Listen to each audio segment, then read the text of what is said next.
Antes de comenzar les comento que hace poco hice otro video relacionado a la pronunciación de Hitler y YouTube desmonetizó el video. Sin embargo apelé y el video está monetizado. Y es que no hay nada de mal hablar de estos temas, este video no incita al odio ni nada de eso. Si se censurara todo lo relacionado a estos temas, nos perderíamos de tantos temas interesantes y eso es justamente el tema del día de hoy, cómo el nazismo tiene un origen lingüístico. Un tema que simplemente es interesante en un sentido lingüístico y nada más. Al hacer el otro video sobre la pronunciación del alemán de Hitler, del cual por cierto empezaron a surgir más videos relacionados a la pronunciación de Hitler y Rammstein, de ahí surgió la idea para este video, del cual me tuve que informar muchísimo sobre el nazismo, así que espero no me funen simplemente por hablar sobre un tema interesante relacionado a la lingüística.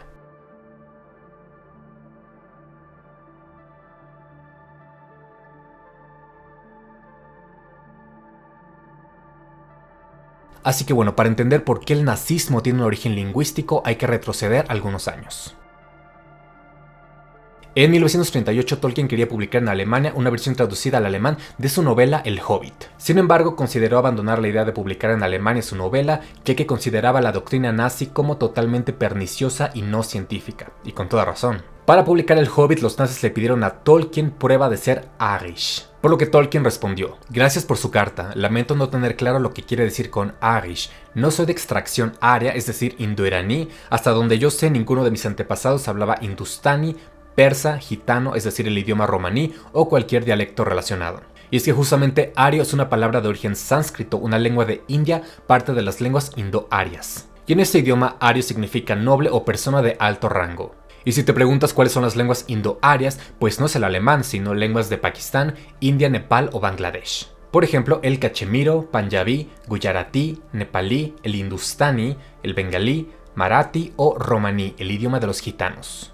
Entonces te preguntarás, ¿qué tiene que ver India con la Alemania nazi? Y la respuesta es los idiomas. Por cierto, si alguna vez te preguntaste por qué en algunos países asiáticos usan la esvástica o por qué los nazis mandaron expediciones a China, pues en este video hablaremos sobre eso. Podríamos decir que el nazismo surgió de algo verdadero y científico, después lo distorsionó mucho hasta crear una ideología totalmente absurda.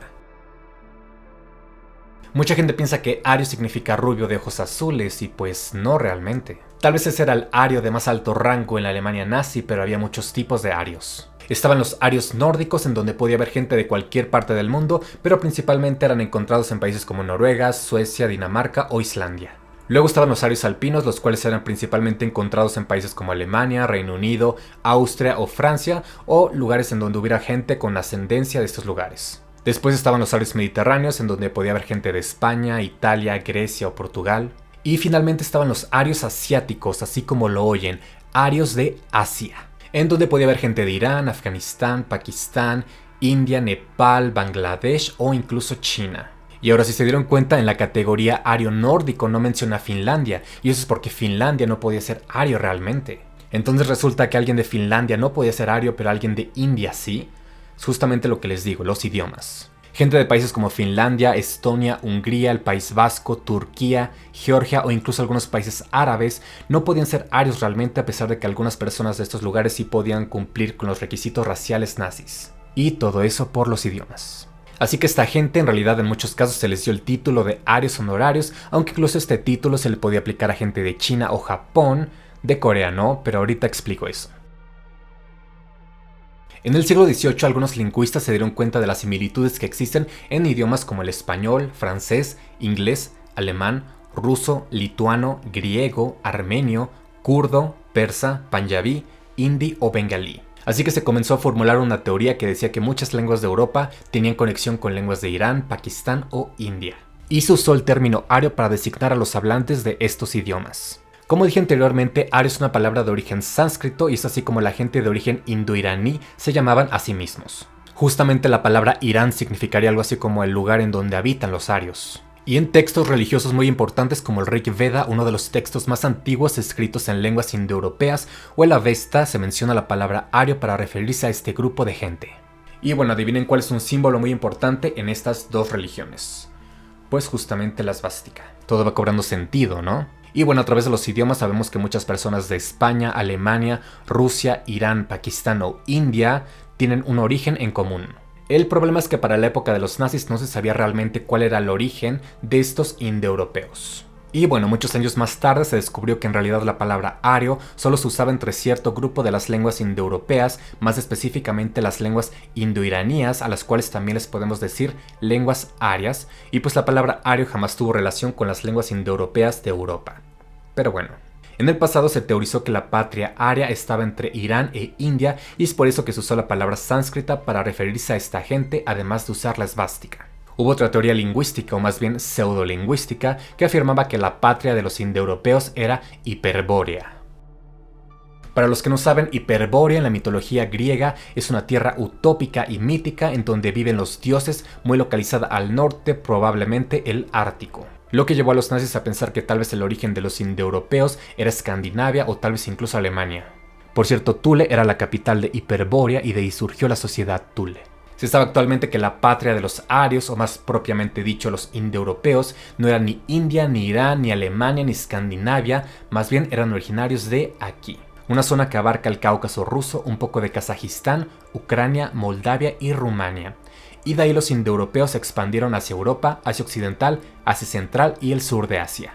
Por lo tanto, realmente los ancestros de mucha gente en Kurdistán, Irán, Afganistán, Pakistán o India emigraron desde Europa y se mezclaron con gente que ya vivía aquí. Y es por eso que en muchos casos podemos ver en estos países asiáticos gente con rasgos caucásicos. A pesar que el origen del nazismo está asociado con la postulación de la teoría de las lenguas indoeuropeas, actualmente se sabe que no solo las culturas indoeuropeas usaban la esvástica, sino también otras no relacionadas con estos idiomas. En el caso del uso de esvásticas en China, Japón, Corea o Vietnam, realmente se debe a la expansión de religiones de la India como el budismo, hinduismo, jainismo o zoroastrismo, así que realmente sí fue gracias a los indoeuropeos. Y bueno, es que justamente en China se hablan lenguas indoeuropeas. Bueno, actualmente en China se hablan lenguas indoeuropeas como el ruso, inglés o portugués, pero eso es más que nada por la colonización. Pero al oeste de China se habla tayiko, un dialecto del persa, además de lenguas pamir, o sea, lenguas arias, y antiguamente en China se hablaron lenguas tokarias, es decir, otro grupo de idiomas relacionados con los idiomas de Europa. Y en Japón no se habla ninguna lengua indoeuropea, pero en el pasado se pensaba que tal vez sí. Al norte de Japón, en la isla de Hokkaido, se habla el idioma Ainu, actualmente considerada una lengua aislada, pero en el pasado se hicieron teorías de que el Ainu podría ser una lengua indoeuropea. Y bueno, aunque esos países no podían ser arios realmente por el tema lingüístico, ningún país germano apoyó realmente a Alemania, así que bueno, no era buena idea hacerse de enemigos por todo el mundo. Y aunque el término ario originalmente abarcaba muchísimos países, con el racismo descontrolado en Alemania, mucha gente no sentía relación entre los alemanes y los eslavos o los alemanes y los arios asiáticos. Así que muchos nazis descartaban a estos dos grupos de las lenguas indoeuropeas. Pero aún así los consideraban arios para tener aliados, por ejemplo Eslovaquia, Croacia o Bulgaria, o también Irán, que en este caso no era un aliado realmente, pero tampoco era un enemigo. Y bueno, Finlandia, Hungría, Irak y Japón también tuvieron que ser considerados arios honorarios, ya que eran los que ayudaban a Alemania. Suena bastante incoherente que los árabes, siendo de la misma subfamilia lingüística que los hebreos y de la misma familia que muchas lenguas de África, pudieran ser considerados arios honorarios, pero bueno, justamente la tonta política nazi. Y en el caso de China y Turquía no eran aliados realmente, pero tampoco enemigos, así que no hacía falta crear discriminación hacia ellos. De hecho, un chino podía estar en el ejército nazi, como el hijo de Chiang Kai-shek fue básicamente un chino nazi.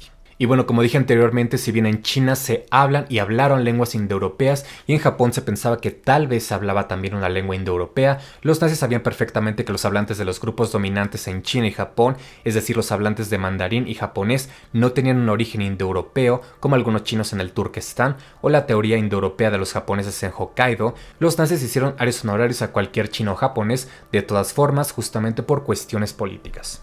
Como dije anteriormente, a Corea no se le aplicó este título porque Corea no existía, Corea era una colonia de Japón y por lo tanto no habría problemas políticos entre Corea y Alemania en caso de discriminación hacia los coreanos.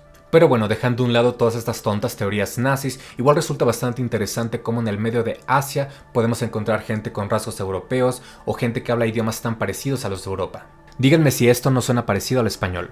Ei padarimo kidaros moni, no mi tu mukhadas bod. Digo, no es tan parecido como el catalán o portugués, pero claramente podemos ver algunas semejanzas. Pues esto es tayiko, un dialecto del persa hablado principalmente en Tayikistán, pero también un poco en Uzbekistán, Afganistán y China.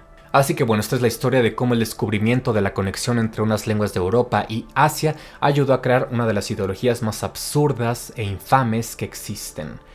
Así que si les gustó el video no olviden suscribirse al canal y dejar su like. Nos vemos en el siguiente video.